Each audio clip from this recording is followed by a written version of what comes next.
Welcome back to the Clowntown Chronicle, everybody. Welcome back. I figured the heavy Christmas theme last week was a little too Christmassy. We're not quite there yet. We got another 19 days to go as of recording date. But, it's coming. It's coming. Santa is going to be here any minute now, and he's going to be delivering pure coal to most of you. I hope you're ready. I know one person who's not getting coal. Say hi, Daniel. Hey, how's it going? Hey. I know you have an extra special guest today. It's that little Mucinex gremlin. Oh, yeah. He's like right around the corner every second, just reminding me that he's there. Yeah. It's not every day that you get a nasty, nasty little health problem that makes you sound like you were just swimming for 3 hours, but you know, happens to the best of us. Oh yeah, I was out yesterday, like doing going to see where we're gonna host mine and Tori's wedding, and I was dealing with this the whole time. I was like, just woke up, got home from work, went to go out at 10 o'clock, so I got home at 6, slept for a couple hours, went to go do that, came back, and I was like, I'm done, and crashed until about 5.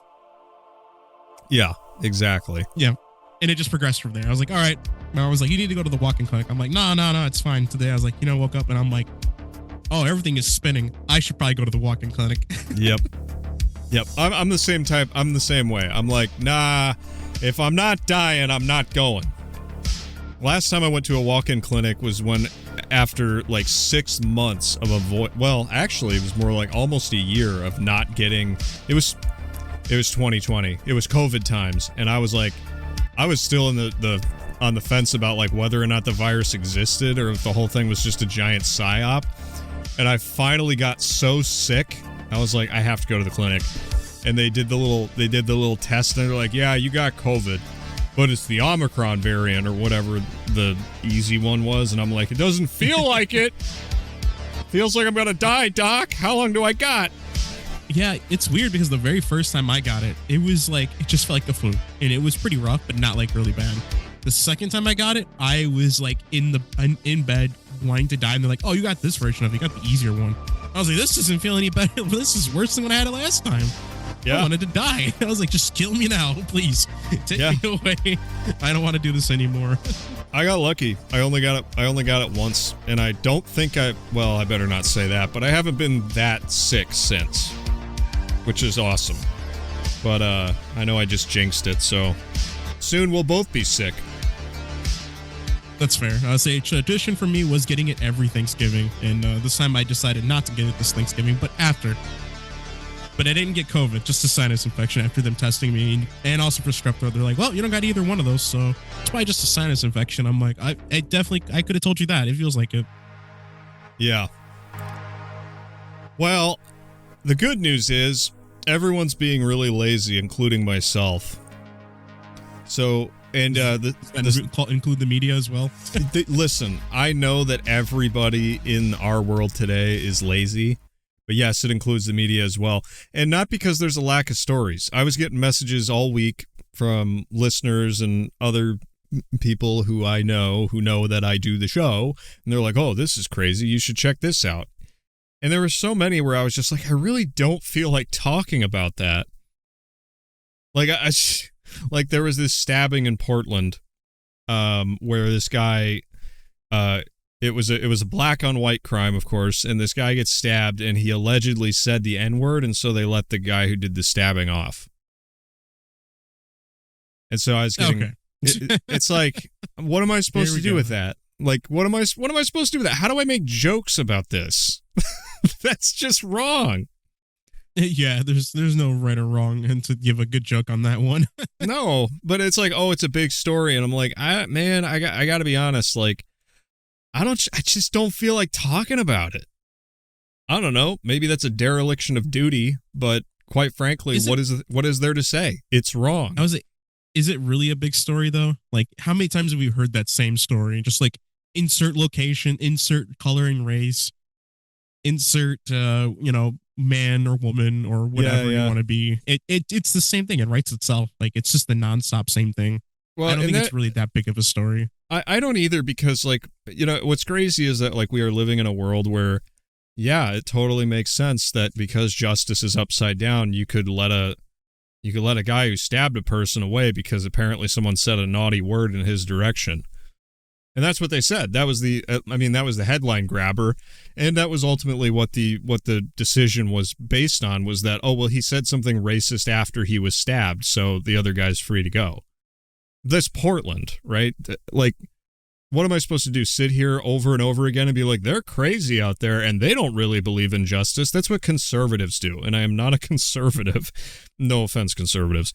But, like, I'm just not in that. I'm not here to make that kind of stuff, man. We all know it's jacked up and wrong. What, do you want to watch the clip? We all know that we need the asylums back in the world, but, you know, we'll never get to that point again. Well...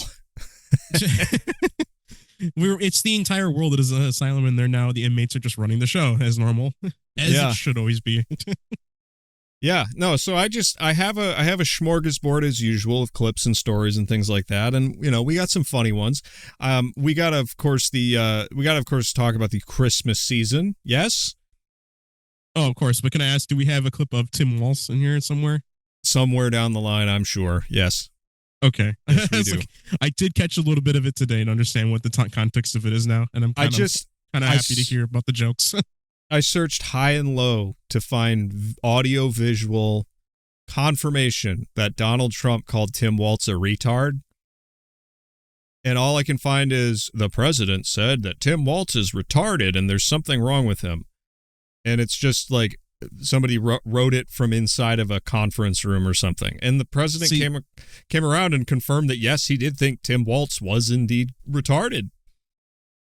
That's fair. I laugh because I got to see my favorite clip of him saying that, and then someone doing an AI version of the White House's limo rolling up and the window rolls down, and then Trump goes, retard, and then drives away.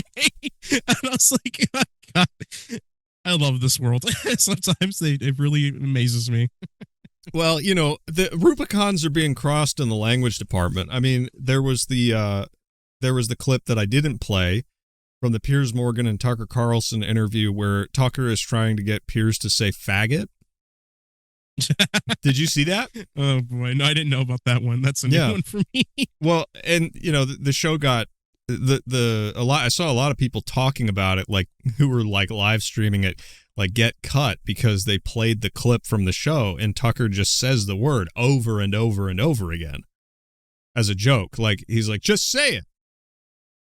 And because we're on YouTube now, hello YouTube, I'm not going to say it and I'm not going to play the clip.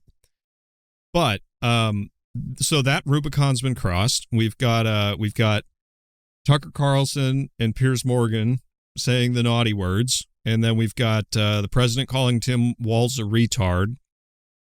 And I think we're just this much closer to finally seeing someone of consequence destroy the word of power forever. But I don't know if that is ever going to happen within our lifetime, because that is a very, very special case. And what's funny is that people don't understand, and this is important to me, so I'm going to try to explain this well. The reason that people want to use those words has nothing to do with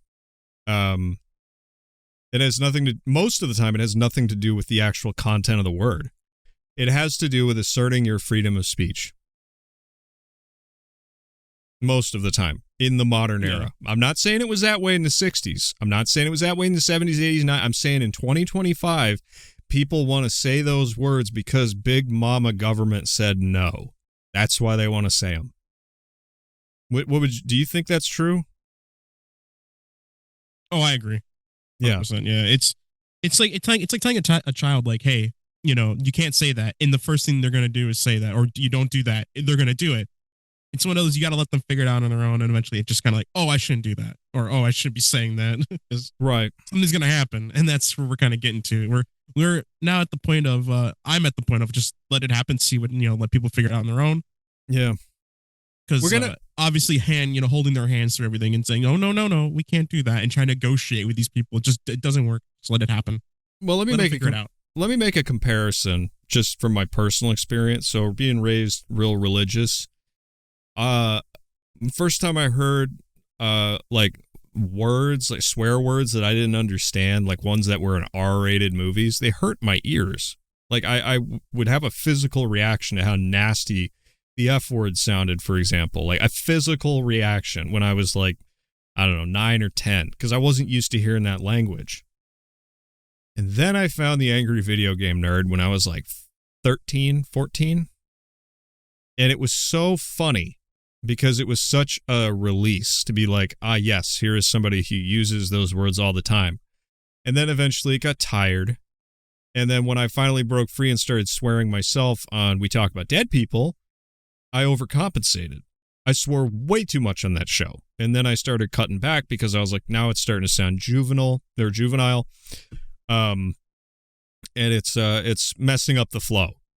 But there was a time in my life where I just had to get that out of my system, and then it was gone. And that was it. It lost its power. Now it doesn't faze me the way it did before. But I know. This one's these words are special cases, right? Mm-hmm. But I think that's going to have to change because these are very like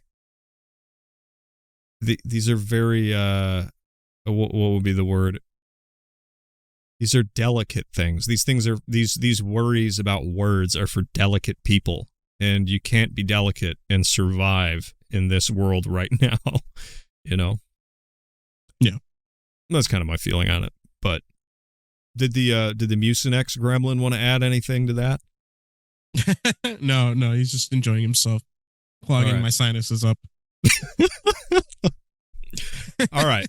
How about a little Christmas? You want to do a little Christmas? Let's see what's the Christmas is about here. All right. So I think this guy's at Costco, but I'm not 100%. It might be a Walmart. I really don't know.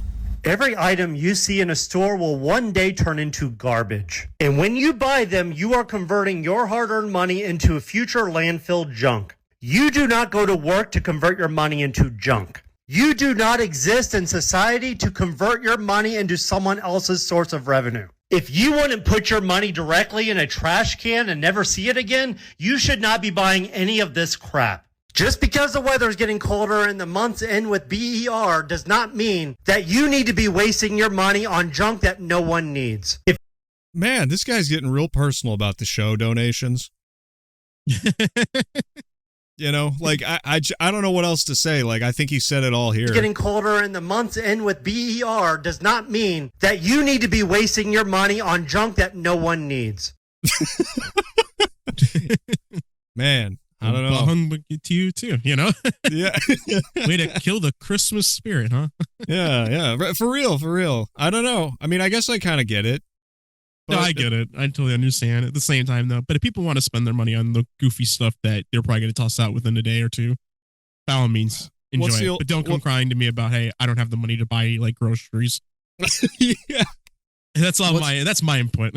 What's the Reddit saying? Let people enjoy things.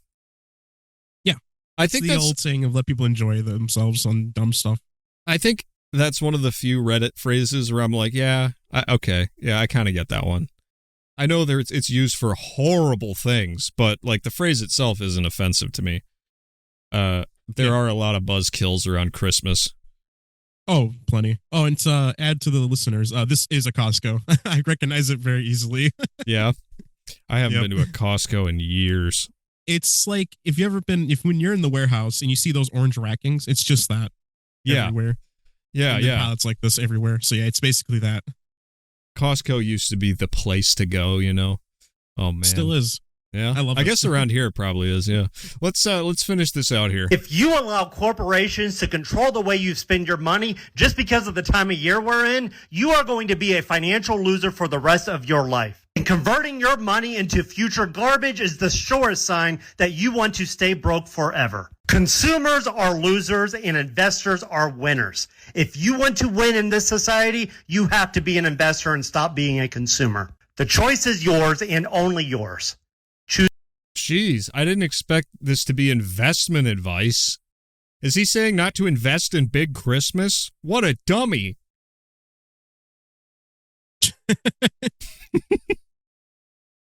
I think actually it'd be the worst advice. Big Christmas is the best investment. Yeah, I was going to say, like, Christmas is a great thing to invest in, I think. unless they finally kill Santa, which they might. They might. Are there any Santa movies coming out this year? Do you know? Not off the top of my head. The last one I remember hearing about was Red One. Let's look it up. That was bad. You've got Netflix's My Secret Santa, Lifetime's Do You Fear What I Fear? Okay, so what is that, a horror movie? Yeah, Christmas thriller about a stalker. Oh my God. My Secret Santa is about a broke single mom pretending to be a man to get a Santa job at a ski resort, premiering on Netflix 3 days ago. How about She's Making a List? An inspector must sort the good from the bad using holiday algorithms after Santa outsources his Christmas list, premiering on Hallmark. God, man. Oh, boy. The Hallmark Channel. You mean the channel that pumps out like 100 Christmas movies just so you have something to watch the entire time and then loops them? Same thing. Rinse and repeat. By the way, I'm waiting for them to move to AI. That's like the one channel, like the Hallmark Channel, just moving straight to AI movies.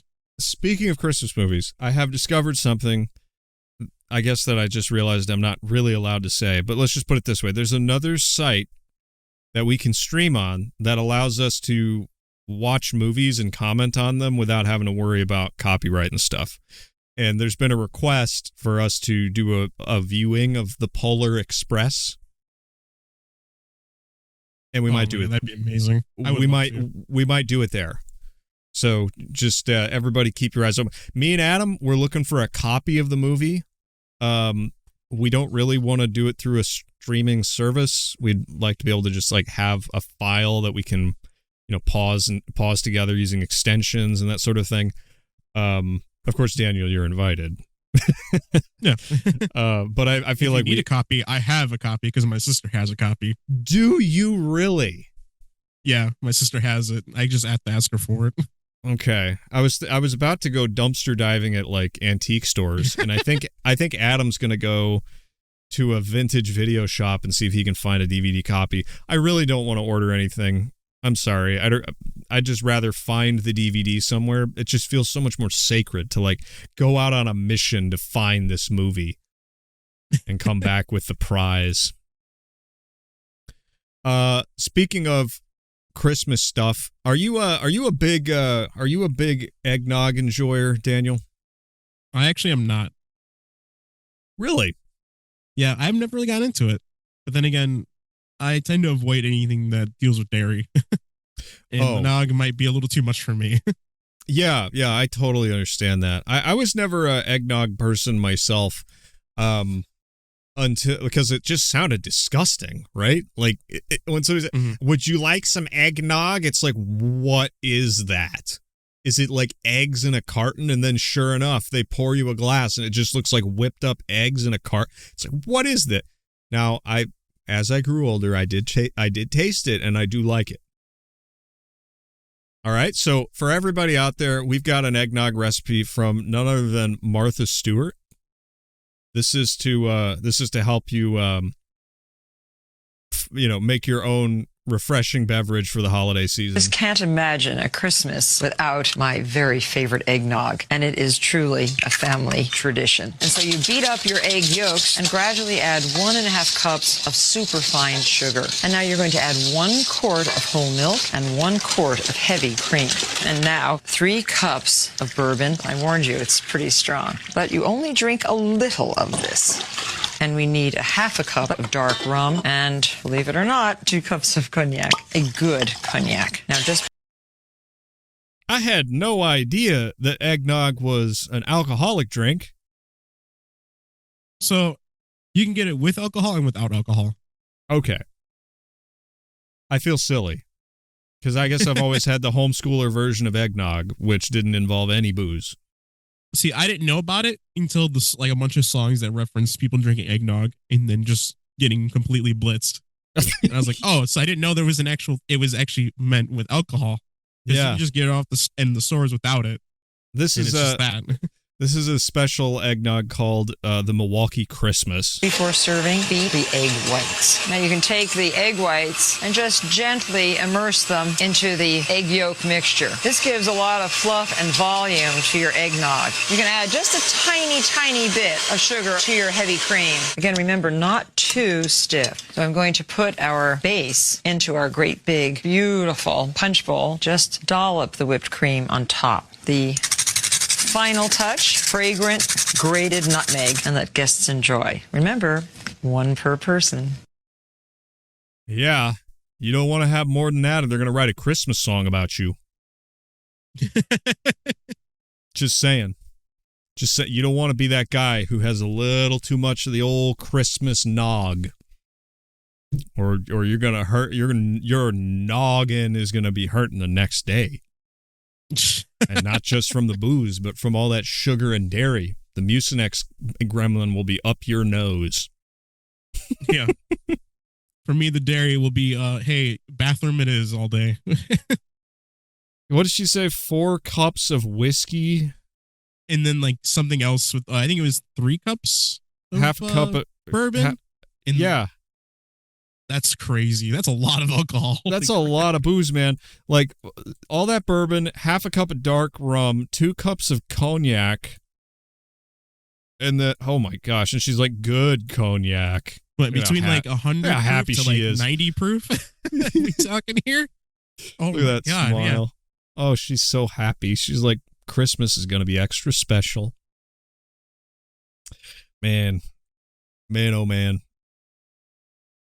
I don't know. I don't think I have definitely never had alcoholic eggnog, but I'm not going to lie. It sounds amazing. Regular eggnog, it's like, it might as well be like chocolate milk, but like a different theme. But alcoholic eggnog, that is going to be crazy. Especially if you let Martha Stewart run the bar. Yeah, she's the one running it home, man. Yeah, speaking of drinks, I came across another clip this week, which was interesting to me. So, welcome to the future. You know those the people at the fast food restaurants who get a water cup and they think they're all clever for filling it with Sprite. They're like, oh, the hall monitor's not going to catch me. Well, now we have a solution because modern problems require modern solutions. Y'all look at this. So the drinks don't work unless you scan this barcode, right?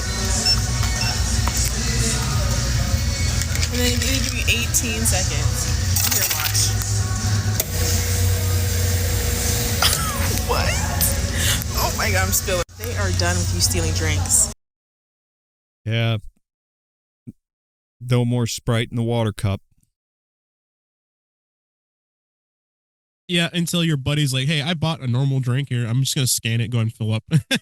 That's pretty good. See, that's pretty good. You see, you're thinking around the problem now. Yeah, now my modern problems require modern solutions here. Right, exactly. It's an Ouroboros of stealing soda. That's what it is. It's an eternal snake eating itself of robbing McDonald's of 0.3 cents of Coca-Cola product. You know? Yeah, I was like, they're not really losing any money on you constantly getting refills, so I don't know why this is a problem. I don't know. I feel like, well, it's hard to say anything definitive about how these big companies work. But I mean, if they're not losing any money, I don't know. They're definitely losing money, but it just seems like in this world, like nobody's really thinking about consumer problems anymore. Because it's like, so I had a friend say to me, he was listening back to the show, and we were talking about these scams that go on with these companies. Like, I think we were specifically talking about Ubisoft and how it's clear that they're not making products that people really want anymore. You know, they're spending way too much time making like boutique style products that like activist types want to buy but won't, right? But they still keep making them. Yeah. And it's the same with like Disney and Amazon and Netflix, which we'll talk a little bit about. They just take these properties and they turn them into things that nobody wanted. How do you keep getting away with that? how do you keep getting away with not making the product that people want to pay for? Well, you're getting away with it because you're getting your money from somewhere else. We've said it time and again. Like these corporations, it's like did you ever see The Founder? No. It's about Ray Kroc, McDonald's, and all that stuff. I've seen clips of that. Okay, yeah. So there's a scene where BJ Novak's character comes in and explains to Ray that he's not running hamburger joints anymore. He's running a real estate empire, and he can plant his restaurants on various pieces of real estate and make more money that way. Which means that, at a certain point, I don't know if it's true now, I'm not going to speak to McDonald's, right? But at a certain point, the corporation of McDonald's realized that they could grow faster by investing in real estate and not investing in their products, right? And I guess I said something that my friend thought was really funny, and I wrote it down so I wouldn't forget. It was, "I'm too Christian to understand how this works." That's pretty fair. Yeah, like that's a good one. It's true though. Like I can sit here and be like, yeah, I can't explain why Amazon is so insistent on making movies and television shows that like a corner of Reddit is going to be excited about. And like I don't understand how they think that's a good investment. But this is where we're landing, right? This is where we're landing in the future. So I was listening to another podcast this week in which they were talking about the sort of the imperial gains of the United States. And they were like, yeah, so the United States for years has declared war on foreign countries, blown them up, and then accepted their people into our borders. Like we've sabotaged or I should say, the government and the intelligence agencies have sabotaged foreign countries and then just brought the displaced and, quite frankly, traumatized civilian populace over here. Why does that happen? Well, because if you're still thinking, well, why on earth, with the phrase, we'll fight them over there so we don't have to fight them over here, why would they then bring them over here anyway? If you're understanding it from, a typical normie sort of point of view, it doesn't make sense. But if you understand that we're still dealing in resources, just like always, that one of the resources that wars were fought over were slaves.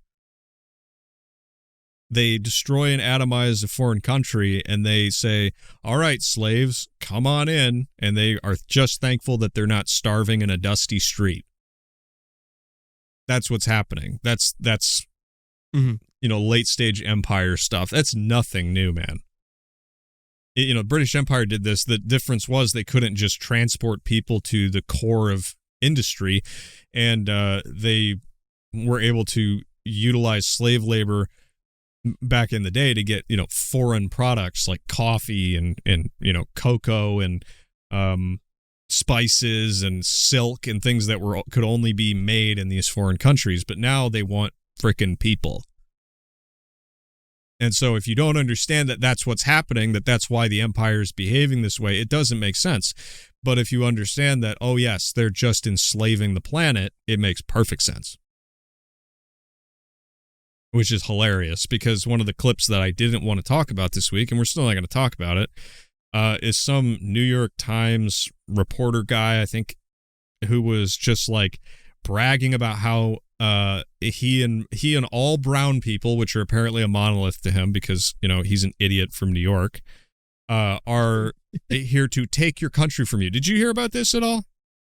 I think so. I've heard maybe some of it. It sounds very familiar. Yeah, it was rage inducing, of course, because it was like, here is this foreigner over here like, aha, we know what the government's doing. We're taking your country from you. And literally he said they breed like a plague or something to that effect. And it's supposed to like scare you. And the reality is that is just a house slave who's been selected by the government and empire and powers that be and the corporations to be their new work unit, and they're proud of it, right? So it's like, what you have there is literally a guy who got a gold star from teacher picking on you because you didn't get a gold star from teacher. That's what's happening. It's no wonder it's infuriating to people. How did I get on that from a vending machine? I apologize. Yeah, good question, actually. That's the poor code. But that's the poor code. I mean, poor code. Poor code. That's a great pun. Poor code. Code poor. We should have used that on the last episode when we were talking about the pores. Not too bad. Oh, Missed man. opportunity. Maybe next time. Hey, what if you had a roommate that was ChatGPT? What if I had a roommate that was ChatGPT? Oh, Yeah, boy. what if your Mucinex gremlin was run by ChatGPT? I wonder what that would look like. But this falls in line with the your sleep paralysis demon video or videos. This is if your roommate was ChatGPT. Ryan, you want to get something to eat? Getting something to eat sounds great.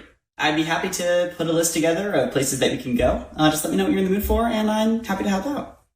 All right, what about places downtown? Yeah, there's a lot of good places downtown. If you want, I can go ahead and look up some of the best spots, and we can figure out where we want to go. Yeah, no, you can pick one, just wherever we want to go eat. Okay, Gavin. Yeah. I haven't unsettling minutes where nothing is said is what bothers me this whole time. Yeah. Have you ever talked with one of those little chatbots that lives in your phone? Yep. And it just feels just like this, and it's really awkward. Yeah. So I wanted to see if I could get in an argument with one a while back. This is it's the most hilarious. It's just funny. I guess it's just a funny story. I was telling the thing, I want to work on my assertiveness. I want to work on defending myself in an argument. I want to fight with somebody. And so I told the bot, I was like, yo, I need you to be mean to me. I was like, I want you to be as much of a jerk as you can be. Get personal, aim low. The gloves are off, go nuts. And the thing did a pretty good job of getting mean. But it wasn't tight enough. It wasn't snarky enough. It wasn't let me kill you enough, right? It was still just this delayed. And the thing about it was the voice had that tone, right? Yeah, there's a lot of good places downtown. If you want, I can go ahead and look up some of the best spots, and we can figure out where we want to go. Yeah, Aaron, you're short and bald. And I really hate you. Would you like a list of how short and bald you are? That, right? That feels like it doesn't have tones. It's amazing to me that we're this far in and they have two tones for these. One is the adoring fan from Oblivion, and the other is a sex demon. That's what they have. It reminds me of a clip we watched a while ago, the guy driving to work, and he had his AI girlfriend or whatever, and she was just calling him a stupid bastard over and over again, and she kept talking about, you remember that? Oh, yeah, that's right. Yeah. It's funny. But yeah, it's that's what we get now, because I guess those are the priorities. Yeah. I don't know. I don't think I'll ever use a bot again. They're only getting worse. The food delivery bots are not getting better. I saw a video of a Waymo this week driving a guy through a flooded parking lot. Nice. I don't know what brand of robot this thing is, though. What is this? Oh, the trash can on wheels looking thing? Yeah. Yeah. It's like a Dr. Seuss creation. It's even got googly eyes on the front, which I guess is to make it more palatable to normies walking around the streets. Nobody ever asked for this. I mean, can you imagine, Daniel? I mean, listen, I know we're not city slickers. I know we're not cool. Let me just ask you honestly, if you were, say, I don't know, on a work trip and you had to stay in a city, would you feel good about having a robot deliver you a hamburger? No, not at all, actually. You'd rather have a person like carrying it, wouldn't you? Person, or I'd honestly would just rather go get it myself. Yeah, that too. Yeah. But no, like now we've got like literally like what looks like tanks, tiny little tanks with hot food inside rolling through the streets of our major cities. What we think, chat? What we think? Did he gonna make it? You think he gonna make it? Oh, should I help him? What if I help him? Wait, hold on. What if I help him? Hold on. Hold on, I got you, bro. I got you, bro. Go. Go. I'm trying to help you, bro. Go. I'm trying to help you. The friggin' thing is just stuck in the snow. That's the funniest shit ever, bro. Come on, bro. What the fuck? Go, Thomas. Go, motherfucker. Go. Go, Thomas. Go. Go. I'm pushing you. Go. It's named Thomas and it's just beeping helplessly at him. With not even like with that distress beep you'd hear on like a 90s robot or anything. It's just like doo doo, like a Discord notification or something. Can you hear it? Go, Thomas, go. Oh, yeah. Go. I'm pushing you, go. There you go. Still, fuck you, Clanker. Bitch.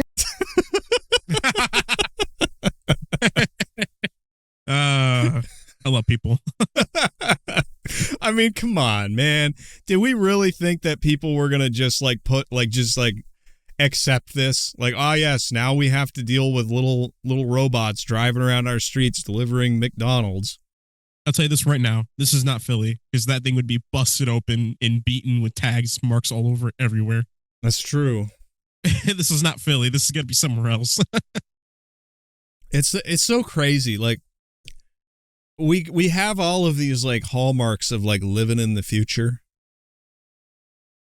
What's interesting is that it seems like every major like science fiction story from the 40s, 50s, and 60s all came true. Like not like we ended up in Blade Runner. It's not that we ended up in, I don't know, Cyberpunk. Cyberpunk's probably the closest. But we ended up in all of them somehow. Where the entire world is falling apart, but Thomas the tank robot can deliver you McNuggets. I would say Cyberpunk, and then I would definitely put in like Fifth Element vibes is what we're at right now. That's just what I was trying to goofy think things of. that have been seen from what the top designers are putting out reminds me of anything came from the Fifth Element, and then just the goofiness of like Cyberpunk. Yeah, Idiocracy, Cyberpunk, Fifth Element. What's the other one I was trying to think of here? Fifth Element's a really good call though. It is very Fifth Element. Every time I see something with way people are dressed, I'm like, God, this looks like it's out of the Fifth Element. Yeah. I wonder what well, I don't know. It's Demolition Man. That's the one I was trying to think of. Oh, that's another good one. Mm-hmm. Yeah. Why did this have to happen? Why did they all have to be right? Why couldn't we be living in the Jetsons, Daniel? No, that was never going to happen. We were going to be closer to Futurama. Yeah, that's true. Oh, the Jetsons. If only we could live in the Jetsons. Have a little space car that you take to work. You come home and there's a robot maid that, cooks dinner. And what's the little dog's Astro? The dog's named Astro. Man. Yep. We were supposed to live in those towers from Men in Black that happen to be spaceships. That's where we were supposed to live. We were supposed to live in 1950s retrofuturism. And now we live in a world where Thomas can deliver you food unless it's snowing. And people are just calling them clankers. Clanker. Of all the slurs, I guess I didn't think clanker would catch on as well as it has. Didn't we go? I think it would. I thought it for sure it was going to, just because how it really rolls off the tongue and it's really good. It's just easy. It was a while back that we went through a list of slurs. I don't remember what episode that was, but we went through a list of slurs. Clanker was on there. Wireback was the other one that made me laugh. That was a good one too. Oh man. Well, you can have Thomas deliver you some Jersey Mikes while you go and, watch Hollywood movies. This is a trailer for the Neil Diamond movie, which tells me that they are absolutely, well, I thought there was a bottom to the barrel, but it turns out there's just another barrel underneath. Oh, man. So they scraped the bottom of that barrel. They got rid of that one. They got another barrel right underneath, just packed full of slop. This is called Song Sung Blue. Only in theaters this Christmas. Have you heard about this until now? The Neil Diamond movie? No, actually, I'm not. Okay. It's coming out in 3 weeks. This is just what happens now. It's just like, what is happening here? So what appears to be happening is that movies in Hollywood are building like a Wikipedia of history. So like, you want to know something about Neil Diamond? Guess what? They made a movie about him. You want to know something about World War II? Guess what? They made 1,000 movies about that. You want to know something about Frank Sinatra? That movie's coming out sometime soon, I'm sure. You name it. Anything that is in the 20th century confirmed historical record is going to have a movie about it, and that's your Wikipedia article about history. Didn't they did one for you name it. I think they got one coming out for Bob Dylan too. Maybe that already came out. Probably. They did one for Queen, Weird Al, except Weird Al's was more of a comedy. Yeah, like a joke on this entire thing, but it still exists like that. God, they've done one for so many famous singers and actors and stuff like that. So it's doesn't surprise me. It all started with Walk Tall with Joaquin Phoenix, who was walking tall. That was really bad. I'm not a songwriter. I'm not a sex symbol. I just want to entertain people. And they make the same trailer for all of them, by the way. You catch that? Listen to how it starts. How does it start? I'm not a... Bass drop. Boom. It's always the bass drop, but then a lot of thuds here and there. Mm-hmm. And then you get the distant, it used to be a little girl singing. Sometimes it is still, but it's that distant piano. Songwriter, I'm not a sex symbol. I just want to entertain people. Bad things happen over and over. I just want to sing and shine. You're going to do a Neil Diamond show? We should call ourselves Lightning and Thunder. Tell me I'm doing the right thing. I think you are. Trying to be better. Aren't we all?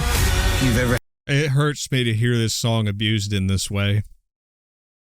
With the movie trailer drums, Yeah. The movie trailer drums. Ah. Man. Hang on. By the way, I built I have like 5 new buttons. Can you believe that? Oh, really? Yeah. So speaking of rehashing bottom of the barrel stuff, did you hear that they're remaking Splinter Cell? No. Yeah. No. They're remaking God, they're remaking the first Splinter Cell. Oh, man. Mm-hmm. I'm tired of the remakes, Grandpa. Yeah. That's too damn bad. I'm sorry, man. It's going to keep going. But anyway, so they're remaking the original Splinter Cell. And I had a line pop in my head today for reasons.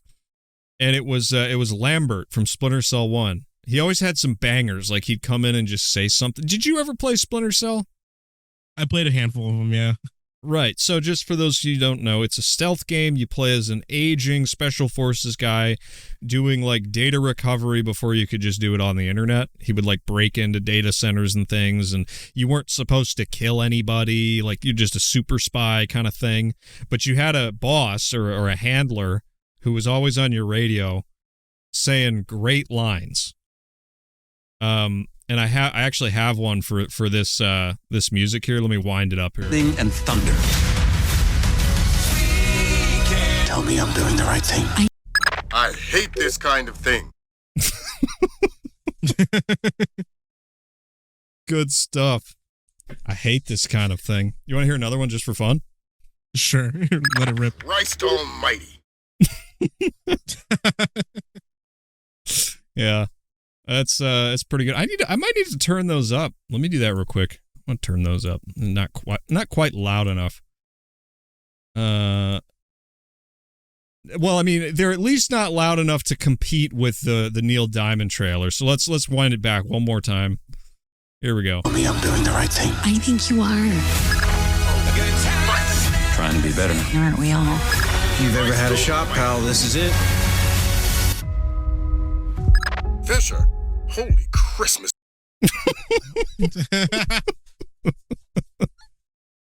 Yeah, man. Holy Christmas indeed. Yeah, holy Christmas indeed. I mean, aren't you going to go see the Neil Diamond biopic with your friends and family?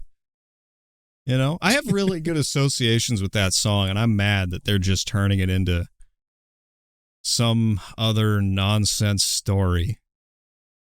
I don't know. I personally never was interested in the story of Neil Diamond. I never was, and the only reason why I love the song is because of every baseball game you go to, they play it a lot. Oh, yeah. Mm-hmm. It's a great song.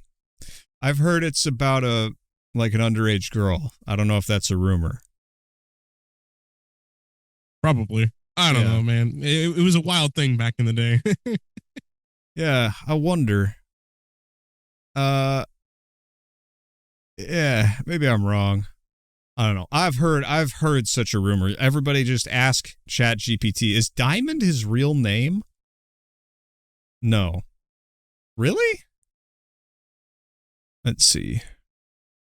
Oh my God! His mother was named. Do you see that? Do you see that name there, Daniel? His mother. I know. His mother was named Rappaport. No! He haunts my dreams. Oh. I wonder what Michael Rappaport's up to. I've lost interest in him a little bit. He needs to come out with more. I never thought I would hear those words ever. He has to come out with more bangers. It's been a little weak of late. I think that new PR instruction from CTC Incorporated finally went through, because we have heard neither hide nor hair of Mr. Rappaport. But you know what we have heard, and I'm sure you've seen this. We're in the pop culture section now, so bear with me. Did you see that one clip they released for the new Fallout season? I've seen some clips, but yeah, I've seen this clip. You've seen this clip? Yep. To the listeners, I apologize in advance. We do have to watch the entire thing. Just so we can suffer together. Hi. Excuse me. So sorry. I'm hoping you can settle an argument between myself and my traveling companion there. We are hunting down my father, who is not a good guy. And on this journey, we found ourselves in need of food and supplies. Plan A was to leave you alone and avoid this scenario altogether, but we tried that and I just start starving to death. Plan B, his idea, by the way, was for me to turn him over to you so that you would open up your safe and give me the considerable bounty you put out on him. Fucking shoot! The idea was I would shoot him down, you take your weapons, and use whatever violence necessary in order for us to escape. Which, in my experience thus far, it's a lot of violence. So, I'm really, really hoping you'll agree to Plan C. What's Plan C? You just let us go. And we keep the caps you gave me. Which, to be clear, we do need for our survival. And just to ask the question, would it help if I said please?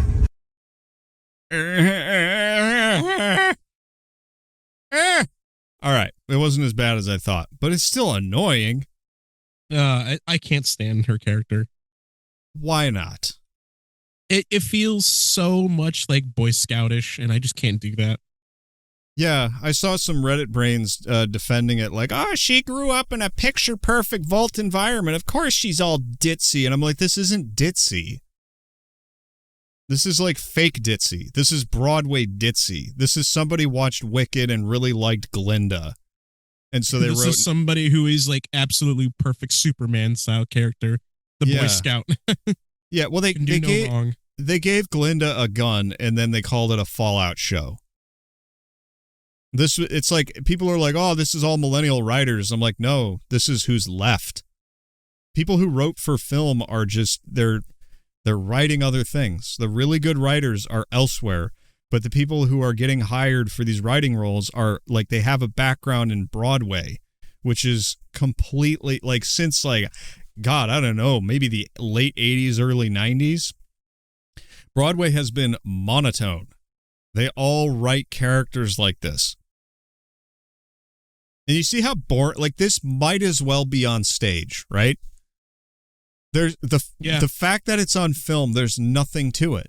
It's just shot, reverse shot. It's just, oh, well, look, she's talking. So then we'll cut to this, and we got a dolly shot in the pool, and then she's talking, and then he's hanging, and then she's talking.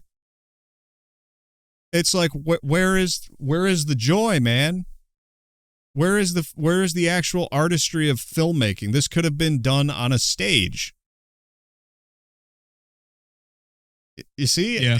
You know what I mean? Like, what sucks is the guy who plays the ghoul out of the whole thing feels more like somebody who could have been a vault dweller and feels more like an actual main character role if you were the guy playing as the vault dwellers. Really hoping you'll agree just to the plan chaotic, like, random decision making, and this is just, I'm always in a goody two shoes. Yeah, it's not much of a character, is it? No, that's not fair for me to say, because, well, it is fair for me to say, because what people don't understand is that, you know, like I said, Reddit brains are in there like, well, she was raised in a vault, so of course she's ditzy, and they're in the lore, right? But us being out here to watch and all of that stuff, being outside of the meta, or not the the meta narrative of film and media, it's like, what is happening behind the scenes? What can we suss out? What can we derive from what we're seeing on screen about the people who made this? How are their attitudes coming through the screen, through the characters, through the way this is done? What can we learn about them? And what I've learned is that these people don't know how to use a camera. And they're not very creative. And they think all they have to do is just give a girl a gun and some quips, and that's a story. That's a whole show. And I've even heard them say, well, Netflix executives sit around and they talk about the fact that it's a second screen experience, right? People are on their phones, or they put a show on in the background as noise, so you don't have to do the artistry. You want them to be able to listen to it without watching it. Which, fair enough. That's why this podcast was audio only for so long, was because for me, listening to it was just as good as watching, because most of the time when I'm listening to a podcast, I am doing something else. In fact, when we were in the warehouse together, like, I didn't like video podcasts because it drained my battery faster. Right? Yeah. Good news is now you have both. You can have it on for reference if you work a laptop job like I do now and all that stuff, and you can glance at it while it's playing. But that's what I'm saying, is like, this is media that's already on the back step, right? They're like, no one wants to watch our shit anymore. No one wants to watch this. They just want to listen to it, so we're not going to put any effort into it. And to that I say, nonsense. It's just, the reason they don't do this stuff and they don't shoot it with any artistry or any consideration for any aspect of it is because they don't care. And it's more expensive. And it takes time and effort, which they don't want to spend. Which, of course, leads us to this week's big story. You, of course, have heard that Netflix is trying to buy Warner Brothers. Let me do the gasp. Yeah, no, I know. Yeah, I saw it when I was scrolling through the black pilling website that is X or Twitter, whatever you want to call it. Yeah. I actually did zero research into this. I just heard it was possibly happening, and quite frankly, it does not shock me. Now, Netflix. Oh god. Now Netflix is it's a publicly traded company. I think that's the right way to say that. Which means that it's not owned by a person. It's owned by a lot of different people and or BlackRock and Vanguard. The majority of Netflix is owned by BlackRock and Vanguard. You can look up the CEO or the CEOs and find out who's doing this kind of thing. It's not them doing it. It's just more financial institutions sucking up properties to make more money. That's all that's happening. Right? Crow 777 always talked about he says everything's Taco Bell. Yeah, that's fair. It's a funny quip for sure. And it's not even a quip. It's just true. Where everything is getting sucked into one giant mega corporation. And once that happens, there's almost nothing you can do unless the government wants to get its hands dirty, but it won't, because the government is exactly the same thing. They've been trying to globalize too. I mean, they're the originators of such things. So nobody thinks in terms of individual things. They want everything under one umbrella, everything under one roof, everything totally unified and controlled and all the same thing. And they want total and complete control over everything with a push of a button. They want to be able to decide if a company lives or dies by selecting which one they want on a phone, like you order a Little Caesars pizza, because they're lazy and they're boomers. You see. Yep. I hate this kind of thing. Anyway, so Netflix, this is from CNN. Netflix has a big unanswered question that may kill its Warner Brothers deal. This is 9 hours ago by David Goldman. Netflix's shocking $72 billion bid to buy Warner Brothers and HBO is the rare corporate mega merger that can shift the tectonic plates of an entire industry and permanently change the way all of its participants do business. In other words, it's the kind of deal that could force antitrust regulators to put away their rubber stamps and take out their magnifying glasses. Hollywood is at a precarious moment, upset by rapidly changing consumer behavior, fueled by significant growth of tech rivals, including YouTube, TikTok, and, well, Netflix. This has created massive uncertainty for legacy movie and television businesses. Hollywood acknowledges that its industry is in crisis and needs to adapt, perhaps through consolidation. Oh, really? Does this sound familiar? We don't have anyone. Yeah. We don't have it. And I'm not saying, listen, I'm too Christian to understand how this works. But it's the same thing, isn't it? All of a sudden, Ubisoft only makes games that no one wants to play. Wow, what a crazy thing. All of a sudden, Hollywood is making movies that nobody wants to watch. Crazy. All of a sudden, all the Netflix specials, all the Amazon Prime specials, all of these things are just for like popcorn chomping Redditards, right? And nobody else. They're not looking for mass appeal. Why? Because they're getting their money from somewhere else. Like I said, too Christian to understand. I don't understand how a company can work unless it's selling a product that people want. And the answer is it's because it doesn't work that way. And so I don't know why these companies are driving themselves into the ground. I don't know what sort of memo they all got. But I don't think it's woke. I think that's a cover story. Oh, we're just infested with woke writers who want to make Netflix, black and gay or something like that. No. You're not being cynical enough, my friend. You think they care about these things? No, come on. I thought leftists were commies and thought all these things were bad. Do you really think that these companies care about diversity? No, of course not. How could you be so foolish? You see? It is what is happening before our eyes. I don't know what to call it. I don't know how to explain it. If somebody out there listening has any idea what this is or why all of these entertainment companies are doing exactly the same thing and have an explanation that's not, they're infested with libtards, I'd love to hear it because I don't buy it. I just don't buy it. I'm sorry, Daniel. Did you have any thoughts on this? My only thought is that they're trying to push the how far can we pump out just slop to where we're all accustomed to the slop, to that no matter how bad it is, eventually they'll put out one that's not as bad of a slop that we're okay with it. Like, oh, this is actually really good. And then there's a new like flat B line of what they can produce with how much money they were willing to spend now. Interesting. Knowing that, hey, we can turn these around. It's almost like horror films where they pump those out and like have a budget of $50,000 and they make billions off of them because people love them. The low budget garbage horror films always turn out massive like banger money. So eventually they're trying to figure that out. I'm assuming they're going to try to figure out how to do that with every genre. Low budget, create a massive amount of money from it and get a lot of people to watch it and be like, yeah, you know, it was slop, but it was good. You know slop, what? That kind of slop. You make a very interesting point. So what you're suggesting is they're trying to basically move the window for what people accept in terms of quality so that they can crank out more low quality stuff and not have to continue to invest in high quality stuff. Interesting. Yeah, I mean, if you think about it, look at the budget for like some of the like the high-end Disney productions that have come out recently, and they barely scrape by. And then you look at like Cocaine Bear or like any of the Saw films with a budget of $50,000, and they're turning out millions upon like almost $1 billion for revenue, and that's with advertising.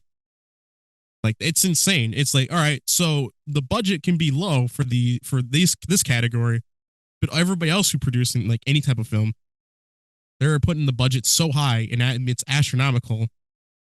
And they're like, we're not making any money off of this. Well, if you can start figuring out a way to get the masses to be like, all right, this slop isn't as bad. We can watch more of it. And it's low budget. Eventually they're going to be like, all right, now we have like an idea to set as a baseline. It is an interesting they point. Can continue to put on more. It's a very interesting point you make about how these movies always seem to like break even or just barely scrape by now. It's almost perfect, isn't it? It's almost a little too perfect that they put in just as much money as they make off of it, isn't it? Yep. What's going on? What's going on there? What's really going on there? I don't know. Listen, I'm not a financial expert. I am not Klaus Schwab. Perhaps if I weren't a poor, I could go to Schwab Academy and learn something. Or maybe I'll go I would also argue that they're using this as a way of money laundering. Something like that. Yeah. Totally something like that. I mean, we're moving from people using modern art as money laundering to the government just using random organizations overseas to money launder to people in our day and age, just like, hey, we'll just put out a crap movie that nobody's really going to care about, but it's enough to launder some money. Yes. It's just a scheme. It's just a new scheme. It's not even crypto is the same thing. Using it for money laundering. The stock market is a money laundering scheme. Like everything nowadays is just a money laundering scheme. Let's talk in brick and mortar terms that Christian people can understand. So like you got a mob run spaghetti shop or an Italian restaurant or whatever, all right? And you're out there like, my spaghetti's no good. And they go, we'll take it up with the chef. And they don't pass it along.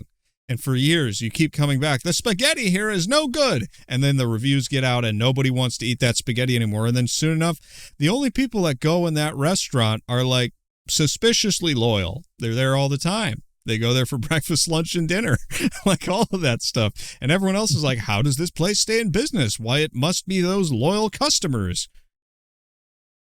And it's like all of us out here being like, the spaghetti sucks. It's like, dude, it's not about the spaghetti.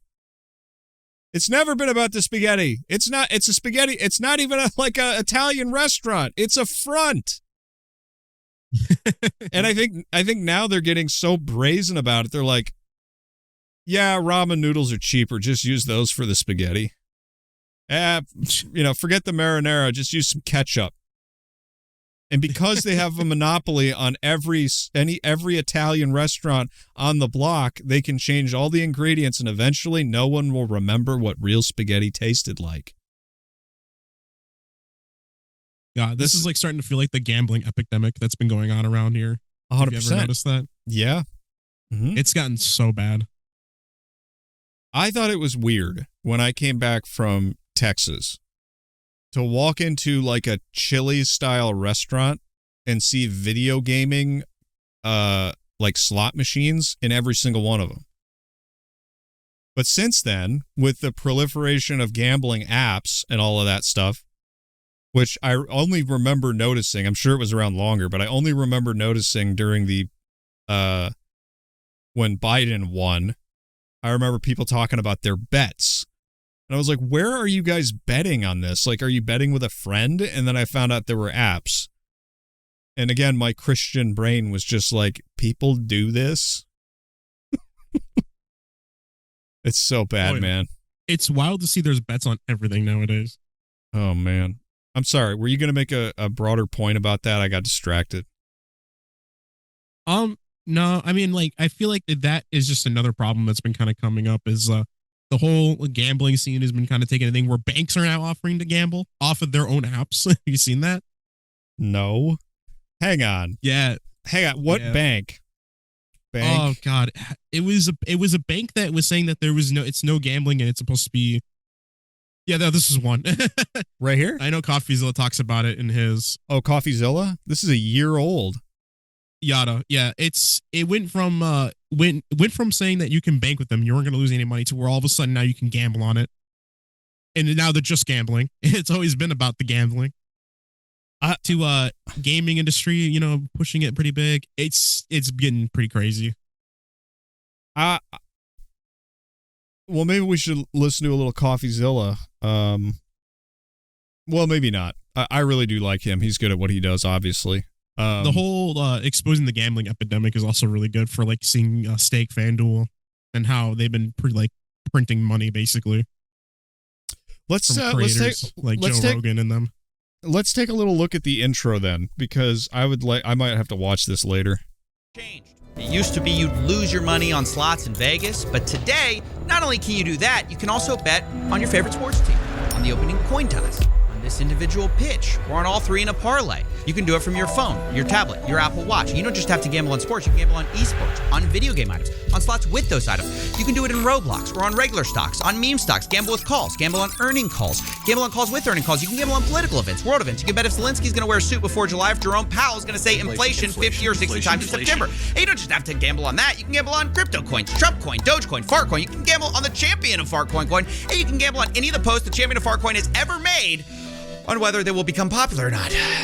And if none of that's your cup of tea, you can also just gamble directly within your banking app on a game of roulette. What? Yeah, what? It's bad. Holy. Wait. It's 100% worth the watch if anybody wants to definitely check it out. Sorry, Lambert had to come in there. It's just, this is nuts. Yada. Oh, it's a crazy deep dive. Yeah, they went from banking to just gambling now. All right, we got it. Yada, play games, win prizes. Join over 1 million people playing and winning with Yada. No purchase necessary, always free to play. Of course, they got the New York Times listed here. Users have already won $31 million. Ay, man. Yeah, they went from a banking app saying that there'll never be like a way for you to gamble your money on it and do other stuff like that, to all of a sudden saying, guys, we're just going to gamble your money on it. Bro, this is the end. It's over. It's literally over. Like I'm not trying to black pill, but like we have reached a state where it's not even a joke to say the United States is a strip mall. The United States is a strip mall. It's a strip mall. It's like walking down Vegas back in the day of like the flashing lights and all the casinos, and it's just nonstop that. Yeah, and none of the fun. I mean, it's none of the fun. It's all so cynical. I'll tell you, speaking of much bigger YouTubers than us, because we've only been at this for one episode on YouTube, Drew Gooden did an episode or a video this week that really hit me right. I loved this. I feel like for the past... I know he's very like millennial, poppy, whatever. Like, I get it. His content is spot on. There's a reason the man has almost 5 million subscribers. He did one called Greed is Destroying the World. And it's so friggin' spot on. I can hardly believe it. But that's really where we're getting with all of this stuff. Like Netflix buying WB, they're just getting in on the scam, man. They're just getting in on it. Did you not even see about the whole RAM shortage we're going through right now? We talked about that. We talked about that last week. Oh, it's gotten even worse. So, really? Prices skyrocket for one stick of RAM. Let's say $400. Some of them, depending on the brand, are now $900. But now graphics cards are jumping back up because of this. And now AMD is saying, hey, we're going to be charging more for CPUs too. And they've now announced that they're not going to be doing anything in 2026 for CPUs. So they're not coming up with anything new. So prices are now going through the roof. Ramageddon. It is bad. RAM, graphics cards, CPUs. The only thing that's staying at a baseline is motherboards. So if you want to upgrade, you can't. It's just no option. The average price of consumer RAM sticks on Amazon has climbed over 240% in my check of over 100 listings. Yep. That's what I'm saying. The RAM stick I bought back when I was buying DDR4, 5, I spent $100 for, I think, 16 gigs. And then I spent another $100 to get another set. So I had now in total like 64 or something like that. The same ones have shot up to $400. And that's just for 8 gigs. And I was like, dude, there's no way. I lucked out when I bought my stuff. And my buddy did too, because we upgraded his not too long ago. So I'm like, when I saw this, and it's all because of the AI slot machine that's coming, that people want to keep producing. Mm-hmm. The slop never stops. The slop never stops. Dude, the government is worthless. It's even worse is that one of the companies that produces like RAM sticks mostly for like consumers and everything, they've cut that contract. They're not doing it anymore. They're only working with like Microsoft and like any of the other mega corporations. So now there used to be 4 companies that produce it. Now there's only 3. So the shortage is even getting worse. I don't even know what we're going to do about this. It just feels like it's off the rails. Like it's like the entire world is just one looting operation now. Oh, even better is that console prices that, like the original, like the Xbox Series X, S, and X. You know how they first came out, they're like $200 for one, and the other one was like $500. Yeah. Well, it shot up to $1,600 for what? To adjust for the prices. Yeah, it's insane. The prices. Wait, you said Series X? Yeah, the Series X. Xbox price. It should be like $1,600 or something like that.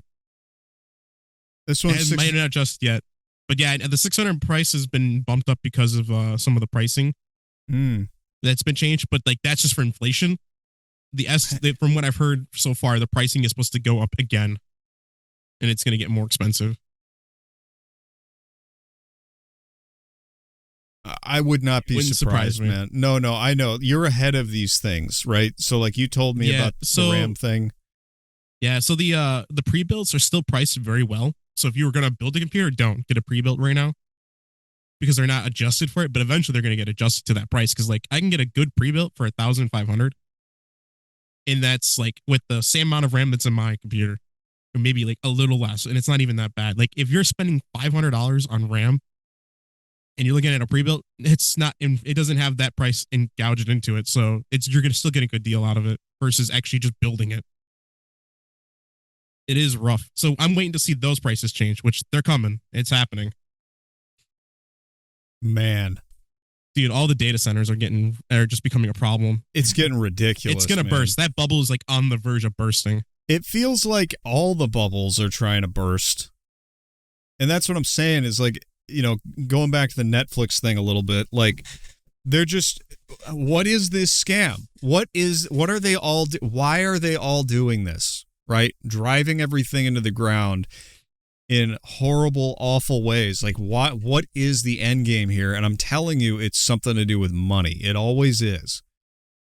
But I am not the kind of person who can understand it. I just know that this can't go on.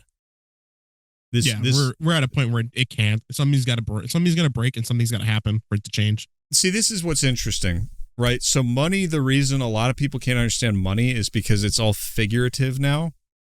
It doesn't have a physical component that you can like measure, weigh, or count. except like there's dollar numbers in your bank account, but we've seen that just like literally change for some people for some, hidden thing where they can just empty your bank account and not tell you. It has no physical component, and so it's unreal. And so if you're really I know I told you about one of the first conversations George and I ever had about we were sitting in the dining hall, and I was like, George, how does money work? And what is it? And even he, being the genius that he is, was kind of like a little bit stumped. He was like, well, it's good because it's representative of value. You need to buy things that are too big to, transport. It's not like it was back in the day where you had to have, like river access to ship large amounts of gold. There were banks to protect the gold, and you could have promissory notes and these sorts of things, and people keep books and all that stuff. But when we got off of the standard of any of this being real, it opened the floodgates to all kinds of scams all the time. Everything is literally it's a casino. We're living in a casino, and the drinks ain't free. It's a shitty casino. Yep. And then you're taxed to oblivion, and nobody's happy, and everyone's going a little bit broke. What is this? I mean, it's like, all it feels like is like we're building up to the beginning of Elysium, where all the people are going to like, well, that's my show. And they're going to like float off on a hot air balloon and board a spaceship and disappear. Like, figure it out. It's insanity, man. It's just insanity. And I know people are getting frustrated. I know. It's just, it's all around, man. Yeah, I would say, well, guess what, my friend? The ride never ends. Yeah. As Mr. Bones would say, the ride never ends. Yep. Let it keep going. Yeah, the ride never ends. I hate this kind of thing. Should we talk about donations? Yeah. Yeah, I think it's time. Gotta get it.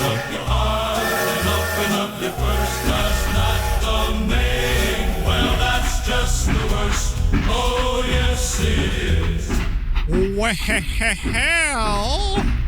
Well, we kind of had a mea culpa last week. We recorded a little too early for our usual donors to get their notes in, as I'm sure you remember.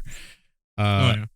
So we're going to read those first, and we're going to pretend like it's last week, right? We're going to go back in time, and we're going to pretend like it's last week, all right? So we're going to start there. So this is from last week. We, of course, I even called this on the show that we were going to get donations from Ross and Tom.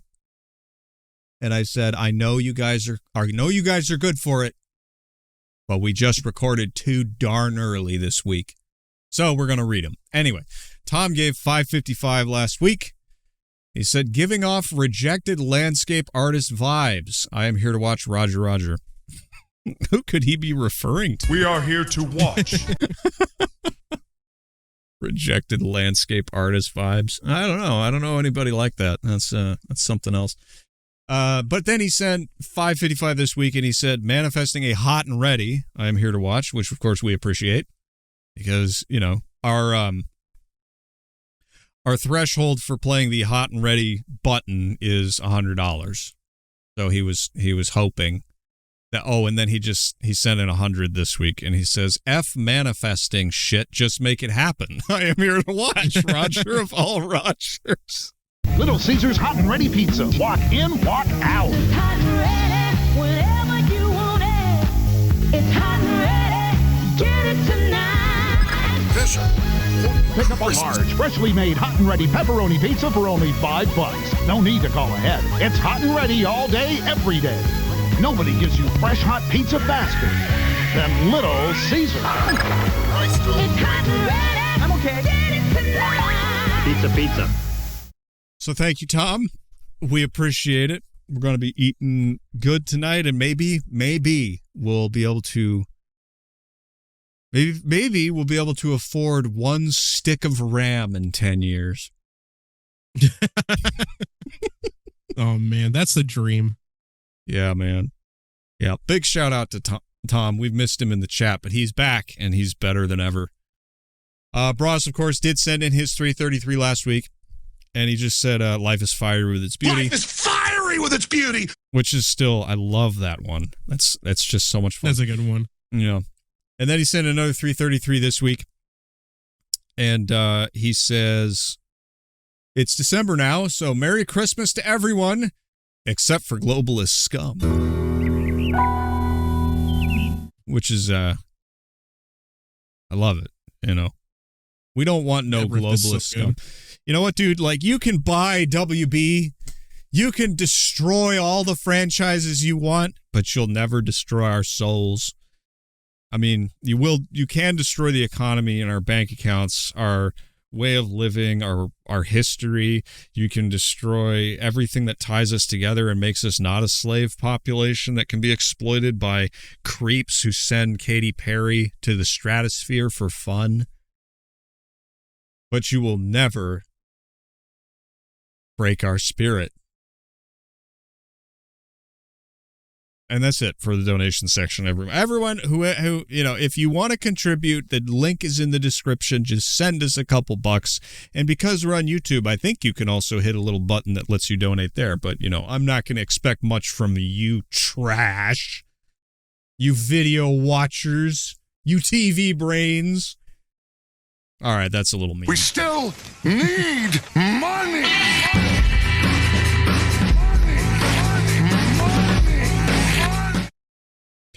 I don't know if I want to move on just yet from this Netflix thing.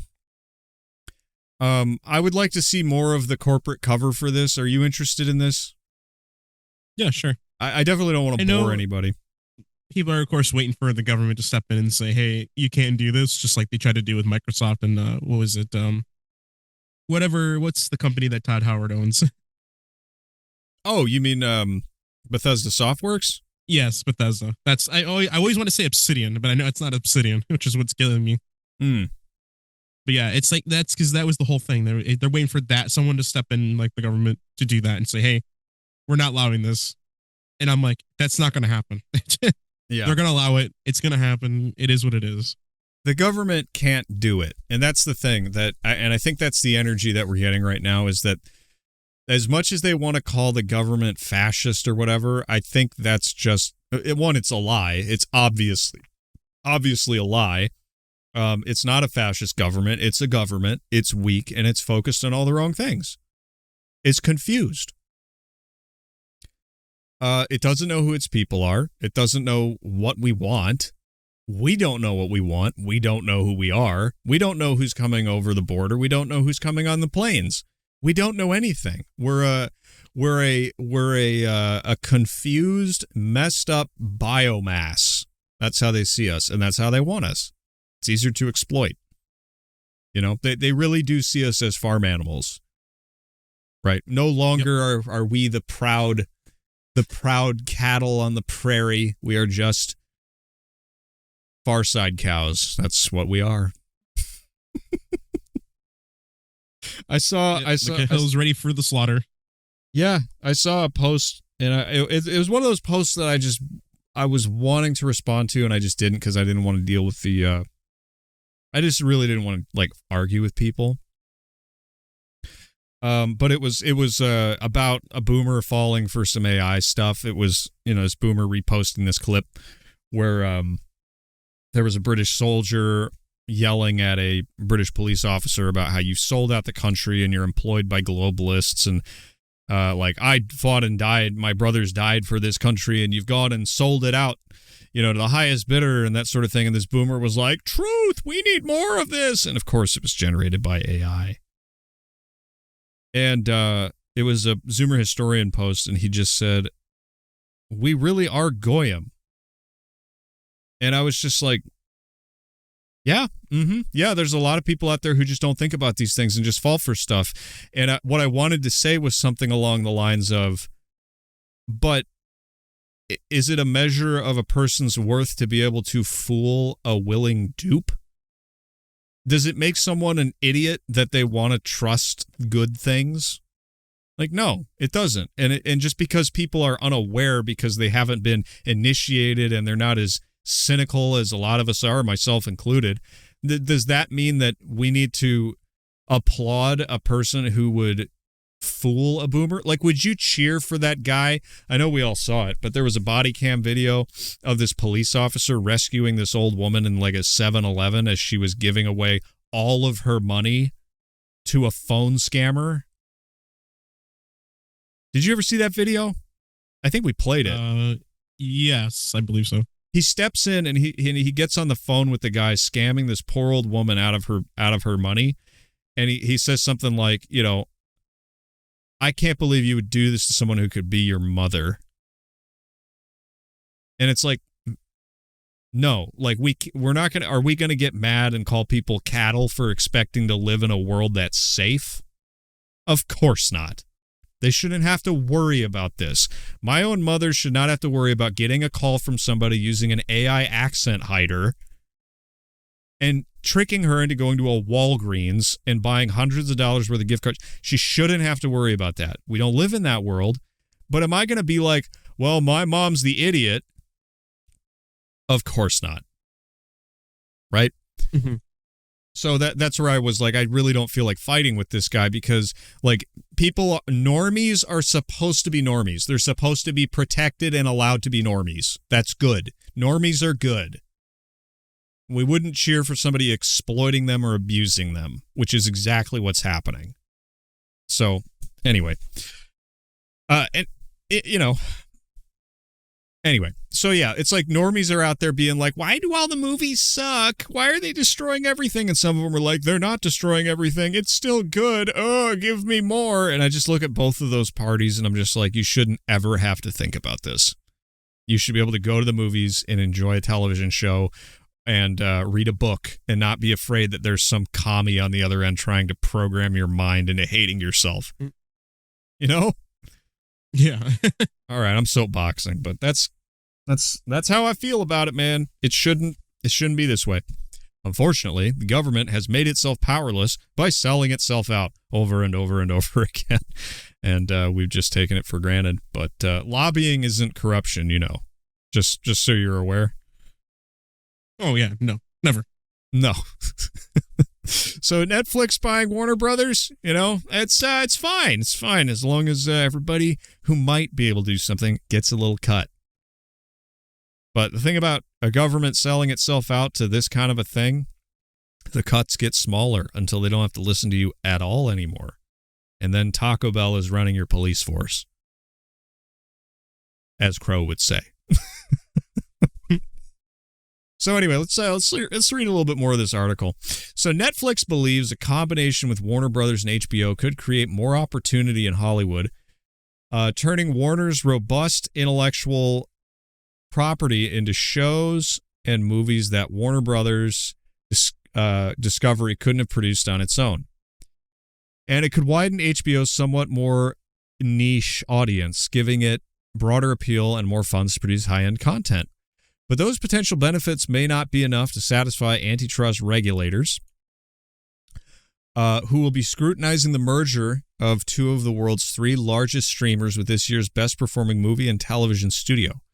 Governments around the world will begin investigating whether the deal could reduce competition and possibly harm consumers. Oh, now they're interested about the harm being done to consumers. It's all so tiresome. That's why Netflix will have to answer a crucial question. What does it want? Why does it want to buy Warner Brothers and HBO? That answer could determine both companies' fates. Well, why do you think Netflix wants to buy Warner Brothers, Daniel? Why? Yeah, why? Why would they want to do that? Aren't they just looking out for us and making fun movies for us to watch? Well, if that's the case, then half the stuff that is on there wouldn't exist on there. You know, I'm sorry, please go ahead. I would say, but I would also argue that they want to do, it could be a massive like tax write-off for them to acquire this company. B, opens up the possibilities of all the proper, like all the material that they own, so that Warner Brothers owns, like, you know, for DC Universe and anything else that they control. So that opens up the opportunity for them to use that asset and do something with it, what they want on Netflix. To then move any existing shows onto Netflix, so that way it pulls everybody to have to go to Netflix now to watch a Cartoon Network or anything that's owned by Warner Brothers. also kills off a huge chunk of, I want to say HBO, because HBO had a lot of that. Yeah. Because now Netflix has like the rights to a lot of that stuff. And it's like, well, if HBO still has the chance to actually stream this stuff still, they would have to renegotiate a contract, or they have until the end of that contract. And then they have to do it again, or they're just not going to get that opportunity anymore. So a lot of companies here are going to lose out big time from this if they acquire it, which I 100% see it happening. I doubt that it would not go through. Right.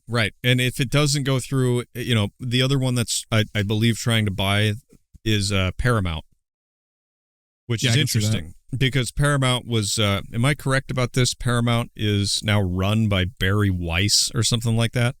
Paramount, Barry Weiss. Let's see, is now CBS News. No, let's see, editor-in-chief after Paramount. I got that so wrong. She doesn't run Paramount, dummy. But she's part of it. There's two wings that are happening here. But to me, it's like, all of this is just, what they want is a captive audience. They want you to only be able to watch their stuff. And once they have that, what's the end game? Like, what is the end game of all of this? They want to have complete control over programming you and your grandma and your kids. That's what they're trying to do. Now, why would a company owned by mostly BlackRock and Vanguard want to control the minds of 3 generations? What could possibly be the gain from that? That is the real question, my friend. I know, but think about that. Think about you control a highly lucrative and flashy propaganda arm that most people just associate with entertainment. This is what's happening in the media right now. The dinosaurs are on their way out, and these companies are wanting to get mind share. Like, we really need to think of it like that. They want to get a large number of minds and influence, because if you can program people just right, you can get them to. Here's a good picture of it. In every movie, when a disaster happens, what do people do in the movie? When a disaster happens? Yeah, like, so they hear there's an explosion or a monster arises out of the ocean. Like, what do people do? Main characters typically. It's usually mass panic and then turn on the TV to see the news and what the heck is going on. Right. They turn on the TV and they turn on the news. That's that's teaching you is you need to trust the trusted authorities about what's going on. The normal thing to do is to turn on the television. All right. So very subtle little message. And maybe it makes sense. I mean, it's organic enough, right? For years, it was turn on the radio. I need the latest edition of the newspaper to hear what's going on at the big economic scare or whatever. That's what we do. We turn to our messengers for good information. So that's what Netflix wants to be. It wants to be the new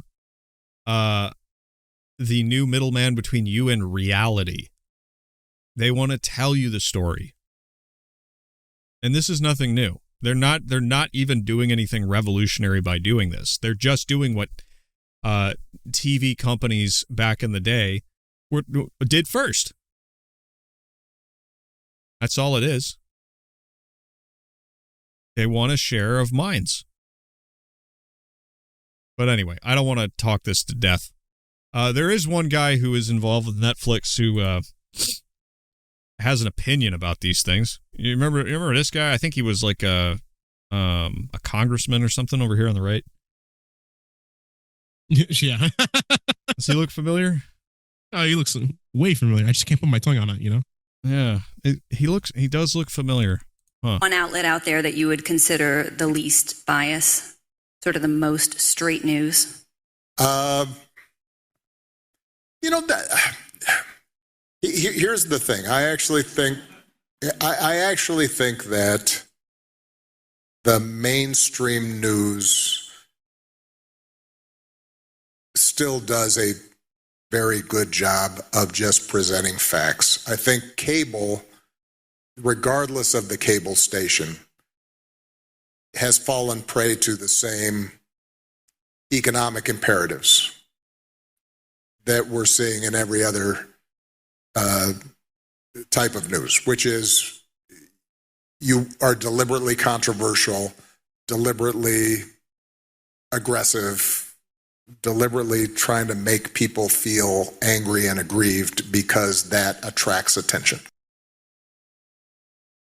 Oh. So there's like a retard take and a good take in there. And I wonder if you know which is which. I'm sure you do, but think about it. Like there was a good take in there, and then there was a boomer take in there. I will say, it's bad when he starts off with trying to find the words to say that it's all corrupted. Nobody, you should never give a shit about what the media says. Well, but having to beat around the bush on it. He even says he thinks that most mainstream news is pretty trustworthy, I think. Still does a very good job of just presenting facts. I think. Okay, so he thinks that they do a good job of just presenting facts.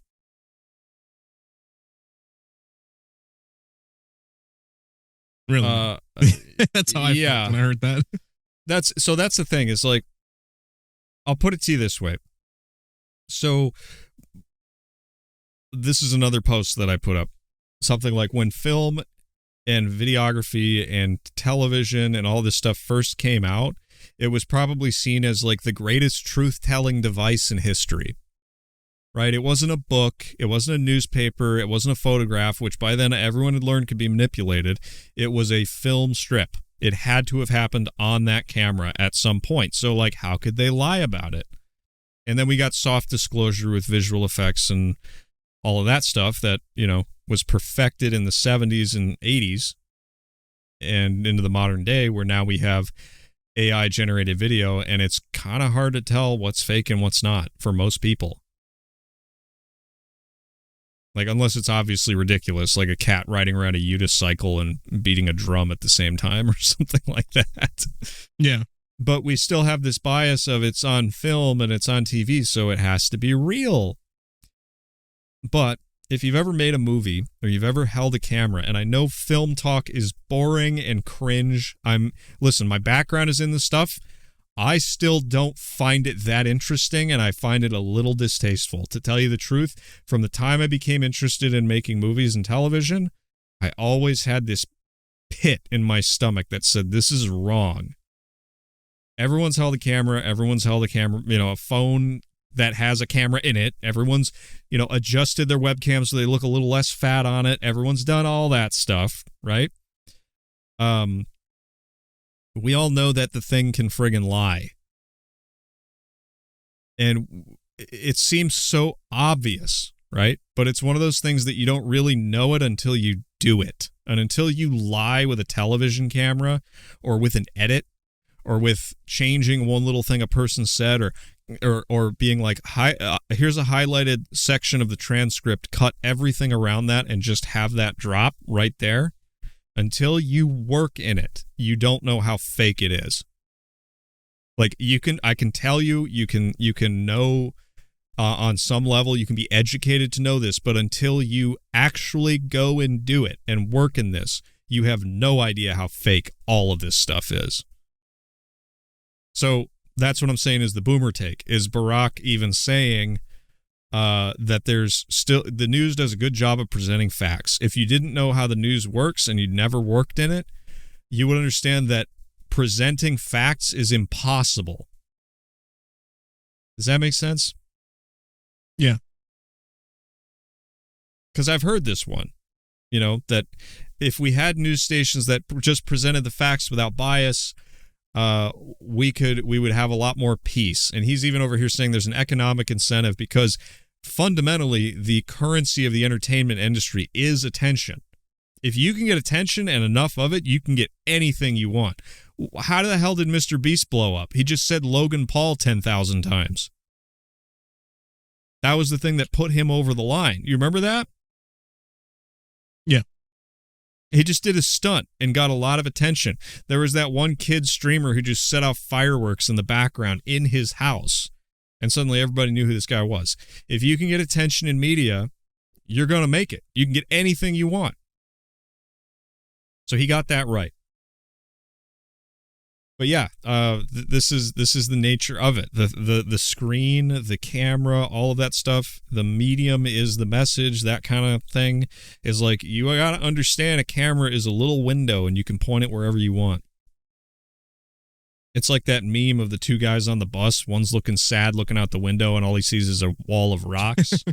The other guy's looking up. It's exactly like that, except, you can't turn your head. You can only turn it off. So that's the paradigm that's changing. But yeah, I just found it funny that Obama's out here like, you can still trust it. I'm like, look, it's another boomer. Wow. I don't think he's that clever. I really don't. He's charismatic. But I mean, now he gets paid to do boomer takes and have things on Netflix, I guess.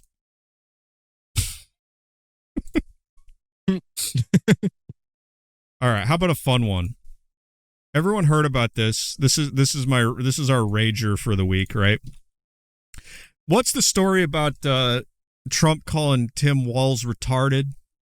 What happened there? Do we need to look up a clip? Yeah, you might as well. All right. Like, I didn't know about it until I saw like just the AI meme edits of it, and then I saw like him actually talking about it. What was this? A couple days ago. Here's Trump calling Somalians garbage. God.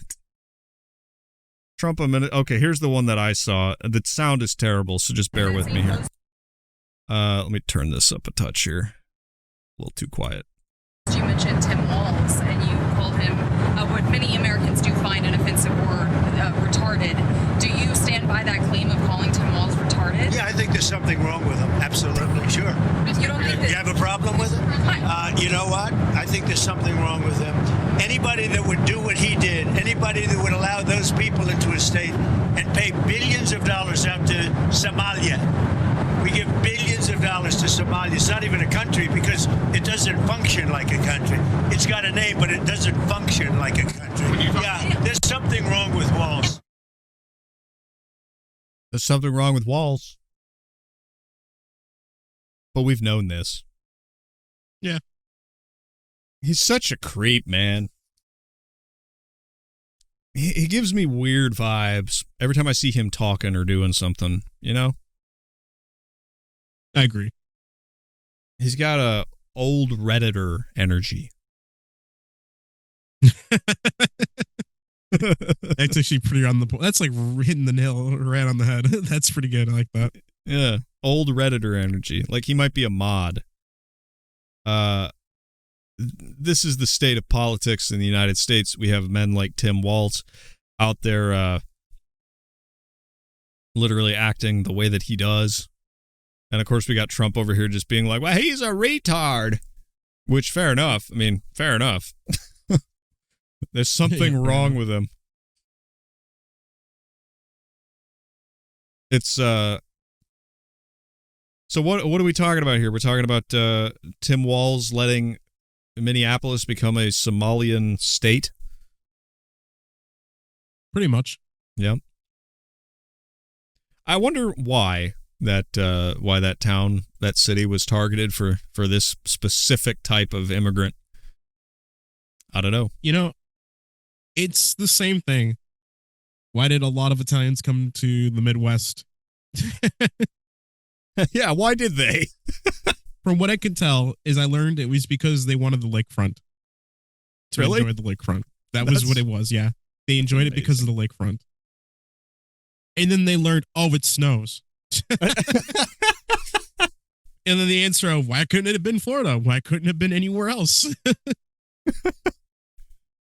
Because it was cheap, I guess. It's cheap. It's really all it is. Money. It's not. We don't want to be in New York anymore, but we also are kind of used to being near a city, so we'll go to Chicago. Yeah, I guess. I don't know. I mean, it's like you look at what the Germans did when they came to this area. They just like went out in the country and just did farms and stuff like that. And the Norwegians and all of those Norse people, especially up in Minnesota.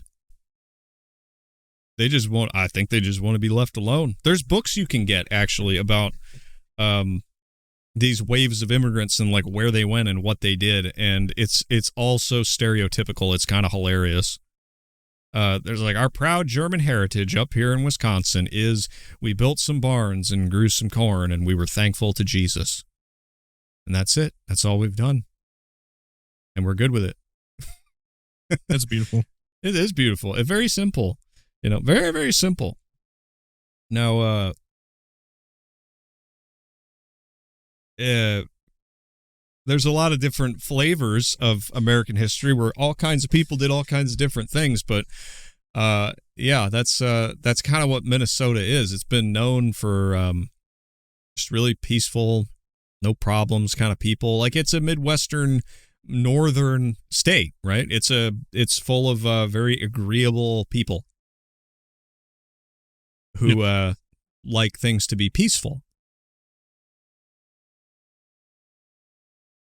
And they've got their mayor out there doing stunts like this. This guy, Jacob Frey, has been like, he actually had to come out and do like a little speech about the shooting that happened up there. Remember that? That was the first time I ever heard of him. And it was so lame. But I think this is what we've come to expect from these blue city types, is they're just empty suits with nice words now. Like, it used to be they'd say things and then wouldn't do them. And now they say, don't pay attention to the pain. It's fine. And I'll show you actually how it's actually a good thing. And so this stooge was out this week going to Somalian restaurants and eating the food and like being like, oh my God, it's so good. What is this argument about food anyway? They're like, oh, well, the food really improved. Oh yeah, you see this roach infested diner. Yeah, the food's still pretty good. Yeah.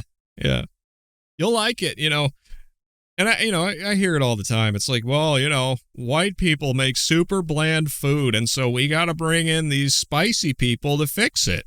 It's like, what are you talking about? There's a lot of ways you can get distracted about that, but I think that's why it's so obviously wrong. It's like, how about you just accept, if you accept all these people living in your neighborhood that can't speak your language and don't know your culture, and bring all sorts of history with them that you don't know and can't understand and won't understand, quite frankly. Just put up with all that, and here's your payoff. A spicier burger. A quesadilla. Perhaps a bowl of heavily seasoned slop. And you'll see Reddit brain people defending this. Like, well, I live in a city and I couldn't be happier. Like, here's all the different people that bring all kinds of different cuisine. And all I can think of is that scene from Little Nightmares. Did you ever play Little Nightmares? No, but I've watched a bunch of it. All right. So you remember the scene in the first game where you invade like a giant boat and there's just like a million fat people just shoving the food in their faces? Yep. That's what I think of when people are like, well, the food's a little spicier. I'm like, are you like a pig? Like, the first thing you think about is your stomach. And in that game, it's crazy because it's a horror game. You play as a tiny little girl in a raincoat. And when you first enter the halls with all these giant fat people shoveling food in their face, they don't see you. But they're so hungry and they're constantly eating that when they do see you, they turn tables over and start chasing you because they want to eat you. It's that picture of Kronos eating his son. It's a little bit like that. It's like, I don't care if you have to suffer. Mayor Frey gets to eat his slop bowl. But anyway. So this is the typical blue city stuff.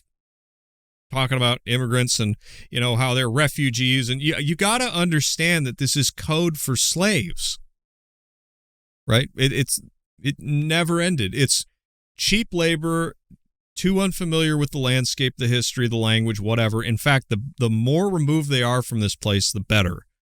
Like, the less they know what's going on, the more we can exploit them. They won't know their place and they won't know their rights. That's why we want them. But here's a little bit of that corpo speak about refugees. That's not American. That's not what we are about. And we're going to do right by every single person in our cities. And so, to our Somali community, Daman Shabka, Somalied Kunul, Minnesota Garahan, Minneapolis, Waan Kuji Janilahai, Waan Ku Gereb Taganahan. Huh? What?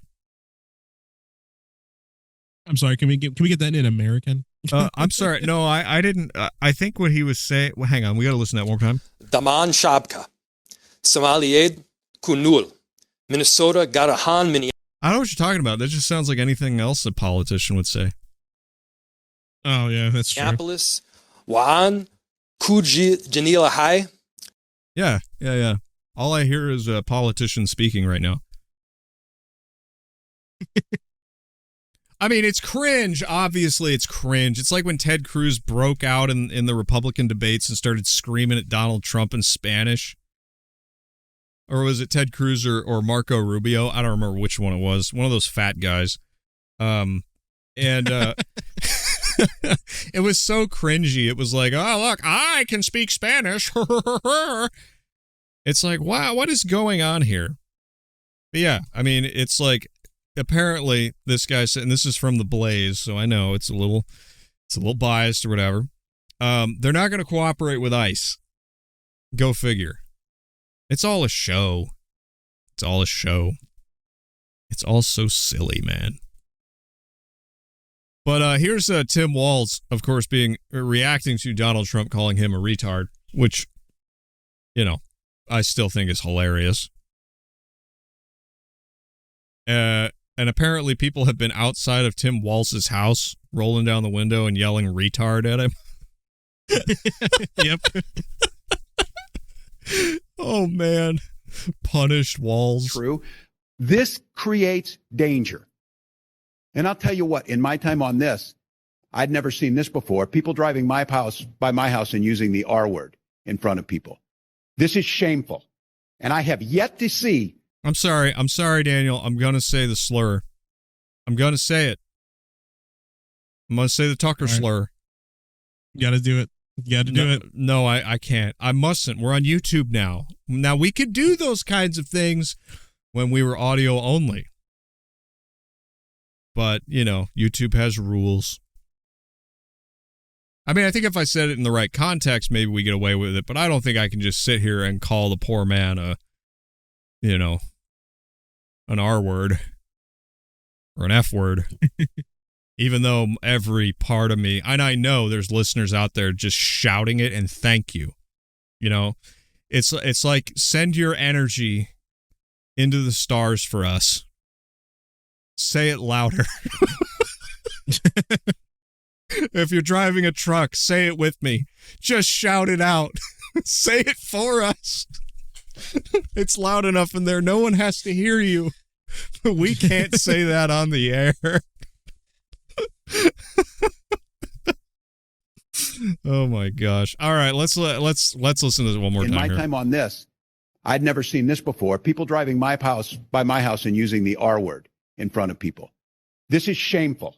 And I have yet to see an elected official, a Republican elected official, say, you're right, that's shameful. He should not say it. So look, I'm worried. We know how these things go. They start with taunts, they turn to violence. So deeply concerned. It's afraid. Oh, gee. I love this, like, the R word. He hurt my feelings. Ah, children could be listening. It's like you're pearl clutching about this, man. Man, this is what you pearl clutch about? It's so weak and yellow-bellied and let me roll over on my back and I'm the victim. This has to go, dude. This has to go. We can't live like this with these kinds of people in charge. Are you kidding? These are not men. They're like the worst kind of people. They're Redditors. This is like a Discord moderator and Redditor that just got upset because you call them out on something. Yes.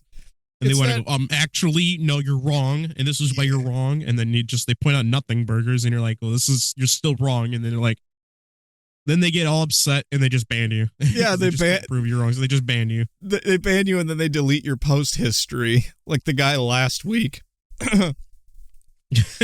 True in front of people. This is shameful.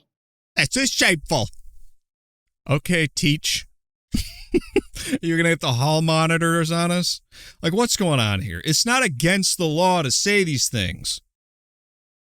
It's, and like, I don't care, like this shame crap, this is a tactic. It is a tactic. There's no principle in this. It's to make you go, I'm too ashamed to say the words. That's what it is. It's one thing, I mean, it's one thing for me not to say it because we're on YouTube, all right? But it's a control tactic. That's what it is. It has nothing to do with the content of the word. It's that this guy can sit there and cross his arms and say, you can't say that.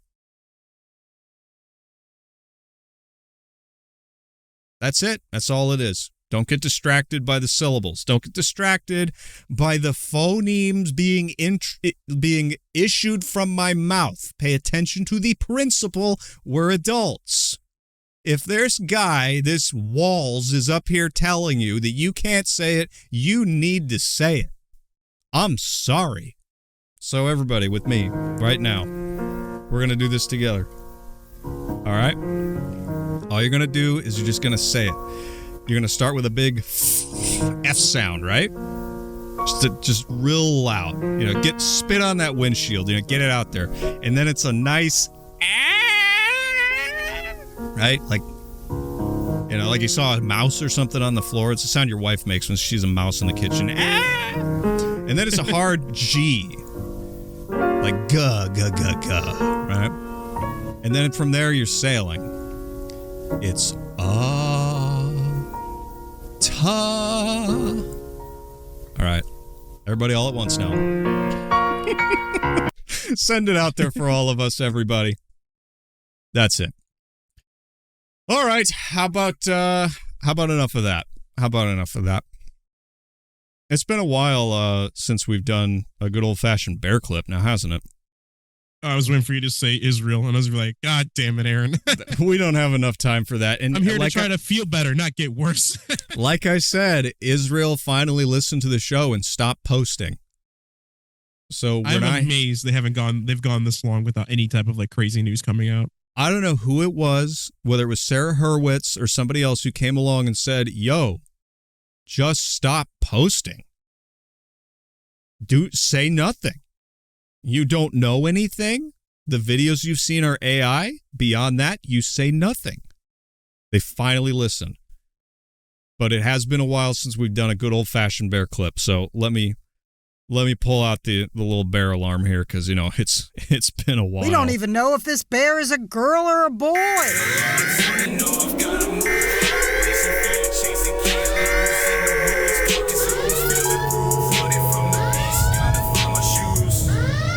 Eyes glowing, teeth showing in the night.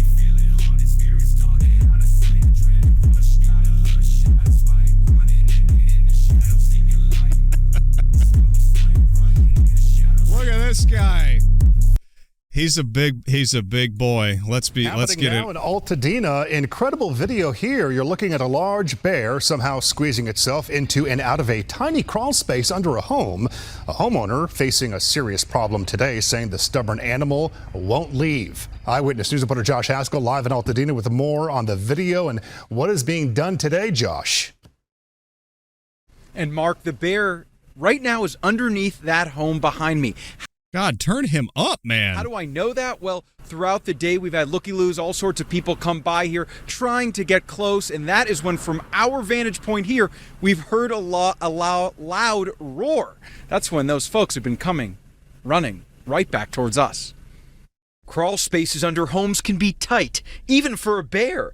But this now famous Altadena bear has made the narrow space under Ken Johnson's home a den for the winter. I think the longer he's there, the more comfortable he's going to be, and this won't end. The bear is famous in this neighborhood along Altadena Drive below the San Gabriel Mountains because it's been spotted almost every week for over 6 months. Some residents believe the Eden fire destroyed its home, which is why it now roams their neighborhood looking for shelter and food. Our neighbors had a bear, and I hear now there's one across the street, and it's in the mountains, and we burned, so they had to go somewhere. They had no place to live. Where are they going to go? And nice dark basements, perfect place. Nice dark basement's all you need. They got it. Yep. They got to hide for the winter, you know. But the size of this particular bear who is tagged concerns Johnson, who is working on a plan to draw the bear out of the crawl space. He's going to draw the thing out? Oh my God. What a lad. What is the plan here? Block the entrance with sandbags. It's terrifying. I have to stop shaking when moments ago. I'm starting to get used to it, but it sounds like a dragon. It's coming. It sounds like a dragon. Well, now we know what a dragon sounds like. Just look up a bear. Yeah, just a bear sound. Fisher. Holy Christmas. Around, and I think it's just a matter of time something's going to happen. If they're that bold to get under the house, and I've talked to people up the street, and they've had the same thing. The bear has torn the door out, and they go in there. Johnson has reached out to the California Department of Fish and Wildlife, who says they're aware of the situation and will determine the next steps, which could include capturing the bear and transporting it back up to the mountain. Daniel, you know what I'm waiting for. There's only one reason we've watched this entire thing. You know what I'm waiting for. Oh, I know. Yeah, I'm waiting for the pun. The bear pun. Yep. They always have one. All I can wait for is this guy can barely stand it. That's what I'm waiting to hear. Did they really? Okay, so we'll see. I'm just saying I'm waiting to hear it. If that's I'm hoping that's the quote. I'm waiting for it. All right. You want to place a bet? I can get on the app right now. Oh boy, are we placing bets on what people make bear puns on? Yeah. Keep your distance as much as you can. Make sure that you're giving the bear enough space to escape. That's a huge element. Bears don't want to be around us any more than we want to be around them. And if they feel like they're cornered, that could be a problem. But if they see an escape route, they're going to take it. And then you also just want to make sure that you're being loud, making yourself big, waving your hands around, and slowly backing away.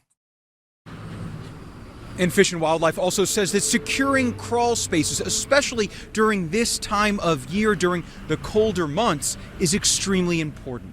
Live in Altadena, Josh Haskell, ABC 7 Eyewitness News. They didn't do it. I'm upset. Maybe we missed it, but I didn't hear a bear pun in there. No, I bet if it was maybe at the beginning. I am actually a little disappointed. I'm actually a little disappointed. That's really too bad. Now, before we end it, I have a choice for you to make. I have here 2 inspirational videos, and I'm not going to tell you anything about them, but I'm going to let you make the choice. Should we watch 1 or should we watch 2? Ooh. Well, let's keep everybody on their toes. We'll do 1. Okay, number 1. Wondering what the other one would have been. All right, well, maybe I'll save it for next time. So this is one of Adam's guilty pleasures in the Truther zone. Channel's called John Levi, and he's a alternate history guy. Like he's really into the World's Fairs and ancient architecture, and like there was I'm not saying this is his theory, but stuff like a nuclear bomb went off and melted a bunch of buildings, and that's what like the Grand Canyon is. That kind of thing. But okay, every Sunday when Adam's feeling a little frisky, he puts on John Levi as he drinks his morning coffee, because that's when the videos come out. So on last Sunday, John Levi put out a video, and I thought it had one of the best little intros I've ever heard, and that's why I stuck it here. Here we go.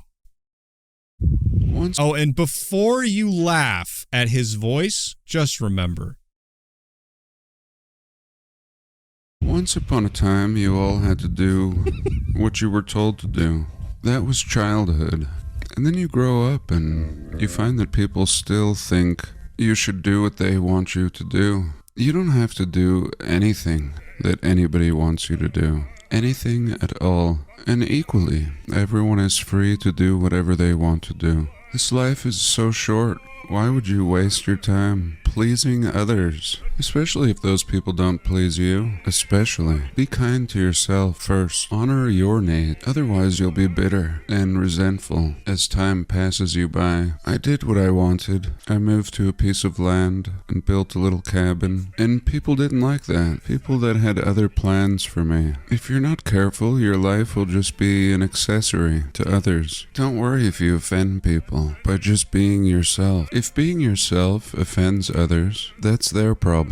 If people don't understand you, again, that's their problem. Everyone is free to come and go as they please. Free to watch another video. Free to live and speak their truth. I thank you for being here this week. I love you all. God bless and welcome. I thought that was really nice. Oh, it was beautiful. Be free, everybody. Be free. That's our show, Daniel. What a show. And what a show it was. What a show. Yeah. Adam was going to be here, but he was unfortunately distracted by having too much fun. And that's okay, man. You know, I thought we were fun, but I guess not. It's just you, me, and the Mucinex gremlin again.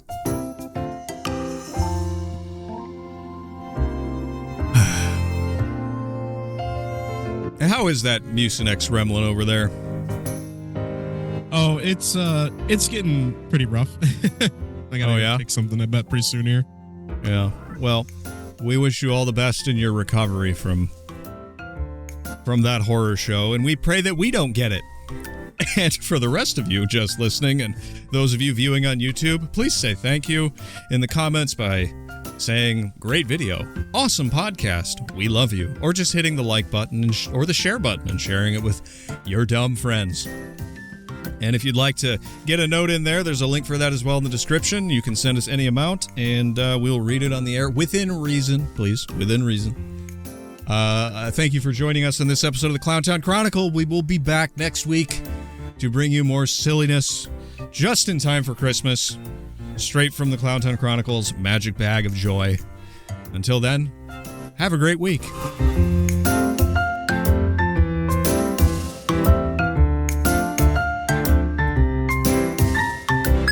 Christ almighty. Fisher, holy Christmas. Oh, Christ. I hate this kind of thing.